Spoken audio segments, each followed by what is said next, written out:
क्वांटनीकरण पढ़ेंगे, आवेशों का क्वांटनीकरण, आवेशों का क्वांटनीकरण, क्वांटनीकरण, quantisation of, quantisation of charge, quantisation of charge, quantisation of charge. ये क्वांटाइजेशन ऑफ चार्ज क्या है? क्वांटाइजेशन का मतलब ही होता है फिक्स्ड अमाउंट, फिक्स्ड अमाउंट,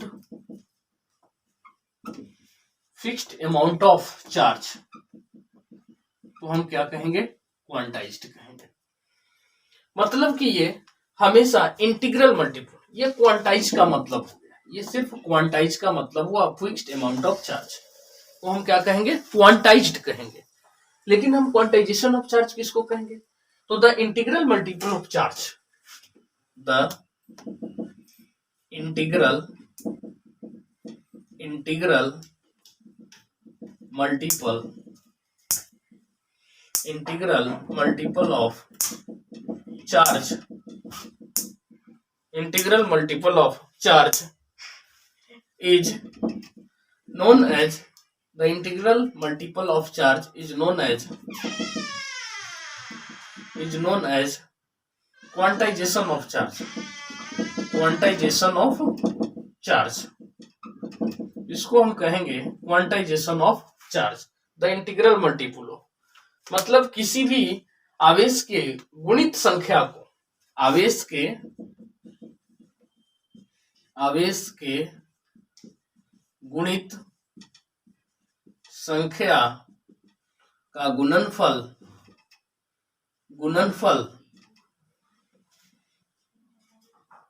क्वांटनीकरण कहलाता है, क्वांटनीकरण कहलाता है। कहने का मतलब क्या है कि किसी आवेश के गुणित संख्या का गुणनफल जो होता है वह क्वांटनीकरण कहलाता है। मतलब क्या है? यदि हम ये मार्कर खरीदने जाते हैं मार्केट में, तो ये मार्कर कभी भी एक निश्चित संख्या में मिलेगा, 1 मिलेगा, 2 मिलेगा, 3 मिलेगा, 4 मिलेगा, ऐसे करके मिलेगा। ठीक उसी तरह इलेक्ट्रॉन भी ऐसी संख्या में मिलते हैं, या तो 1 मिलेगा, या तो 1 इलेक्ट्रॉन मिलेगा, नहीं तो 2 इलेक्ट्रॉन, नहीं तो 3 इलेक्ट्रॉन, ऐसे करके कहां तक? एनी इलेक्ट्रॉन मिलेगा, या हो सकता है -2e, -3e, ऐसे डॉट कर -ne तक। तो ये जो क्वांटाइजेशन होता है वो प्लस माइनस एनी हो जाता है, प्लस माइनस एनी हो जाता है।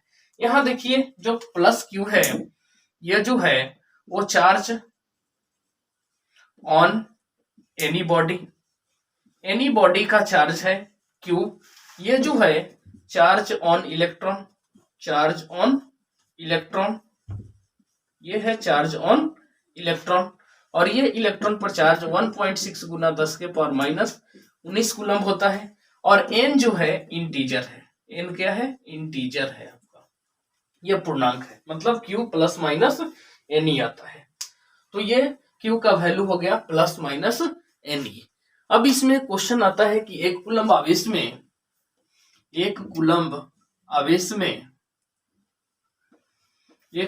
आवेश में कितने इलेक्ट्रॉन होते हैं? कितने इलेक्ट्रॉन होते हैं?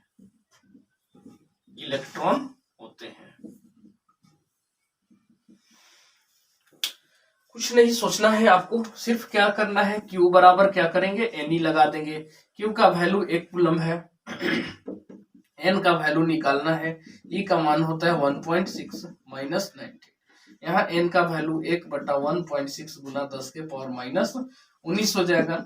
ये 10 ऊपर चला गया 16, ये हो जाएगा 19 ऊपर, भाग देंगे तो 6.25 गुना 10 के पावर होता है 19।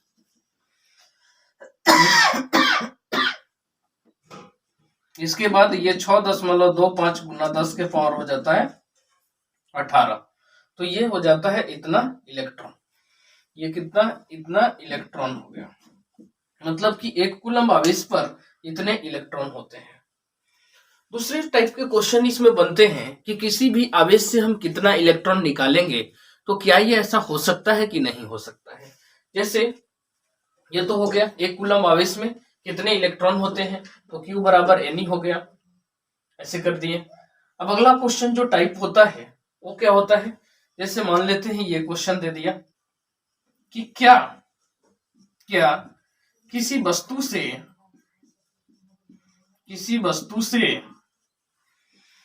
क्या किसी वस्तु से 8 गुना 10 के पावर माइनस 18 कूलम्ब आवेश दिया जा सकता है। एक टाइप के क्वेश्चन इस तरह से आते हैं। तो यहां भी क्या करना है आपको, सीधा सा Q बराबर एन लगा देंगे। Q का वैल्यू जो है 8 गुना 10 के पावर माइनस 18, n गुना 1.6 गुना 10 के पावर माइनस 19 हो जाएगा। यहाँ n का वैल्यू 8 गुना 10 के पावर माइनस 18 बटा में हो जाएगा 1.6 गुना 10 के पावर माइनस 19 हो जाएगा। ये कितना हो जाएगा अपना, ये 16 हो, ये 80 गुना 10 के पावर माइनस 18 प्लस ऊपर गया 19 बटा में 16, ये 16 बचे 80 कट गया, यहाँ पे कितना आ गया, ये अपना 50 आ गया। तो ये जब 50 आएगा पूर्णांक संख्या के रूप में आएगा तो ये क्या होगा, आंसर हो जाएगा यस, मतलब हाँ, यहाँ पे आंसर आ जाएगा हाँ। तो यदि इसका वैल्यू, यदि पूर्णांक गुणित संख्या के पूर्णांक आएगा, मतलब कोई संख्या पॉइंट में नहीं आएगा, तो ऐसी स्थिति में आपको क्या करना है, ये हाँ आंसर देना है और चेक करने के लिए ऐसे लगाना है।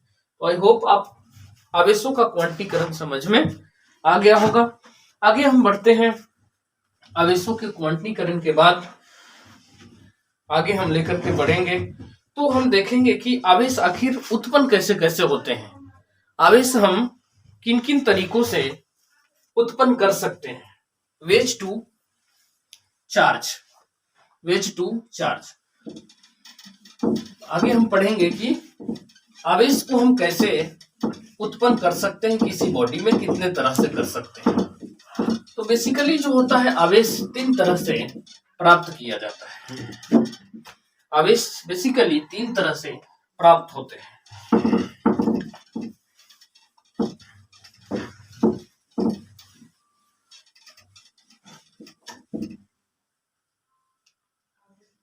देखिए ध्यान से कि आवेश को उत्पन्न करने के तरीके कितने हो सकते हैं। वेज टू चार्जिंग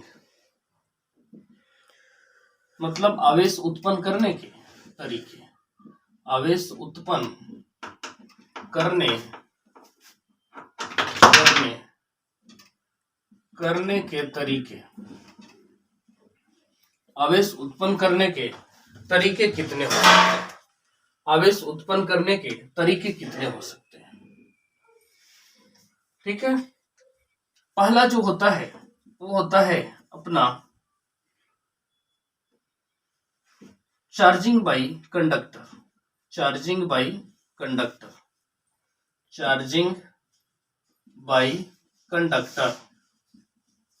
कंडक्टर मतलब चालक के द्वारा। पहला क्या है, चालक के द्वारा।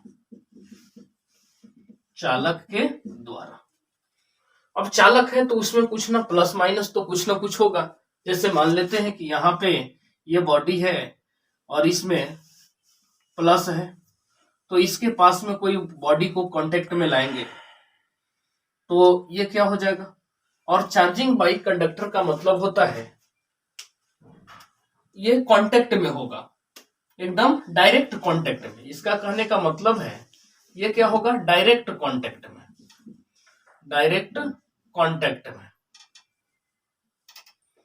ये डायरेक्ट कांटेक्ट से हो रहा है। ये डायरेक्ट कांटेक्ट को कहते हैं चार्जिंग बाई कंडक्टर। अब यहाँ पे प्लस है तो यहाँ पे इसको जैसे जब टच करेंगे, ये क्या करेंगे, टच करेंगे इसको, तो ये क्या होगा, ये टच कर दिए, तो यहाँ माइनस बनेगा और यहाँ पे प्लस दूर चले जाएंगे, ये प्लस दूर चले जाएंगे। तो बॉडी को जब देखा जाएगा तो इसमें कुछ माइनस ऐसे आ जाएंगे, इसमें माइनस आ जाता है, यहाँ पे माइनस दिखेगा, ये प्लस प्लस प्लस, और इधर भी बॉडी में क्या हो जाएगा, प्लस प्लस आ जाएंगे। तो इस तरह से चार्जिंग बाई कंडक्टर हुआ कि मान लो कोई चार्ज है, कोई कंडक्टर है, तो कंडक्टर में या तो प्लस होगा नहीं तो माइनस होगा। मान लेते हैं यहाँ पे माइनस लेते, इस तरह से बॉडी को कांटेक्ट में लाते, टच करवाते, तो ये जैसी टच करता तो इसमें प्लस आ जाते, माइनस दूर चला जाता। लेकिन जैसे इसको हटाते तो वस्तु में देखा जाता कि यहाँ पे माइनस माइनस माइनस, और इस वस्तु में भी माइनस माइनस ऐसे बिखर जाते हैं। ये ए बी वस्तु है, यहाँ पे ए और बी वस्तु है। तो ये क्या हुआ, ये हुआ चार्जिंग बाई कंडक्टर, ये चार्जिंग बाई कंडक्टर हुआ। दूसरा क्या है, दूसरा है आपका charging by induction. Charging by induction, charging by induction, induction मतलब प्रेरण द्वारा। क्या होगा, प्रेरण द्वारा होता है, ये होता है प्रेरण द्वारा। कहने का मतलब है कि ये प्रेरण के द्वारा, प्रेरण में करता क्या है, मतलब कुछ नया बनाना। प्रेरण ये क्या होता है, विदाउट कांटेक्ट होता है। ये क्या होता है, विदाउट कांटेक्ट होता है, विदाउट कांटेक्ट होता है। ये बिना कांटेक्ट के संभव होता है। अब इसमें क्या होता है, ये मान लेते हैं कि एक वस्तु था जिस पर माइनस माइनस माइनस था, एक वस्तु को इधर रख दिए, तो जैसे ही इधर रखते हैं तो ये प्लस आता है, ये प्लस आता है, और माइनस कहाँ चला जाता है, दूर चला जाता है। तो ये जैसी जब अलग करते हैं ये ए बी को, जैसे इसको कांटेक्ट से बाहर लाते हैं तो ये अपना क्या कर देता है, ये प्लस दिखता है, और एक वस्तु पर पूरा पूरा माइनस दिखता है।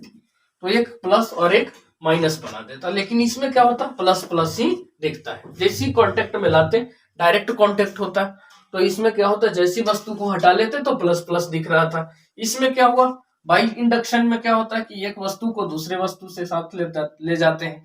यदि ये प्लस वाला होता तो क्या होता, तो ये थोड़ा सा अलग हो जाता है। मान लेते हैं कि ये वस्तु है, अब यहाँ पे क्या आ जाएगा, माइनस, और यहाँ पे खूब प्लस आ जाएंगे, ये प्लस आ जाएंगे। इसको क्या कर देते हैं, अर्थिंग कर दिया जाता है।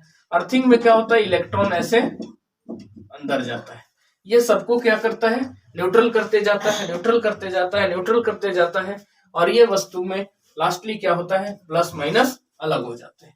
तो ये है चार्जिंग बाई इंडक्शन, ये चार्जिंग बाई इंडक्शन हुआ। तीसरा जो पढ़ना है आपको वो है charging by friction. Charging by friction, ये है फ्रिक्शन मतलब घर्षण द्वारा, घर्षण द्वारा।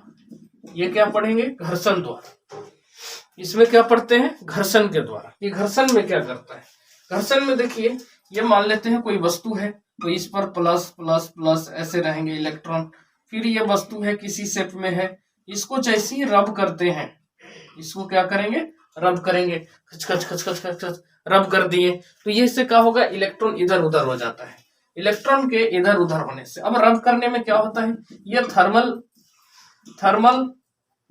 एनर्जी बनाता है, ये थर्मल एनर्जी बनाता है, और ये थर्मल एनर्जी के चलते से इलेक्ट्रॉन क्या हो जाता है, इलेक्ट्रॉन जो होता है वो ट्रांसफर हो जाते हैं, ट्रांसफर हो जाते हैं, ट्रांसफर्ड हो जाते हैं। और इसमें ध्यान देना है कि जब इलेक्ट्रॉन जाता है, ये जब इलेक्ट्रॉन जाते हैं तो ये दो बातों पर निर्भर करेंगे, ये दो बातों पर निर्भर करेंगे।